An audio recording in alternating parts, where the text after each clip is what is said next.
Құрметті де аяулы асыл әжем, бүгінгі келіп жеткен 74 жасыңызбен шын жүректен құттықтаймын. Сіз біздің өміріміздің шуағысыз, шаңырағымыздың берекесіз, ақыл мен мейірімнің символысыз. Сізге зор денсаулық, ұзақ ғұмыр, бақыт пен шаттық тілейміз. Әже, туған күніңмен өмір жасың ұзақ болсын. Сізге біздің тілегіміз. Асыл әжем, нұр жүзіңнен шапағат, мейіріміңмен жылытасың қанша бақ. Туған күнің қуаныш пен шаттығым. Сіздің бала күніңізден басталар, адалдық пен еңбекке толы дастан бар.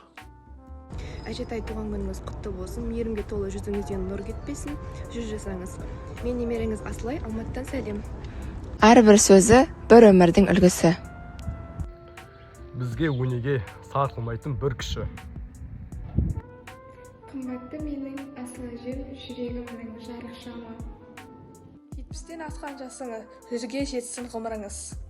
Немере шөбере қожасын, көңілді болсын күніңіз. Ақжаулықты ардағым, мейірімге толы жананым. Сіз бар кезде бұл өмірдің биік бойы артағанам. Тілеймін сізге денсаулық, мол бақыт пен амандық. Әжем менің ақыл кені нұр көзі. Күніңіз шат болып жүрсін. Тілек тілеймін шын жүректен жан әже, бақыт болсын әрбір атқан таңғаны. Сіздің айтқан әрбір сөзің бізге ақыл, бізге тәрбие мәнсіз. Жайнай берсін отбасыңыз. Дастарханнан үзілмесін мереке, күліп оян әрбір күнің мереке.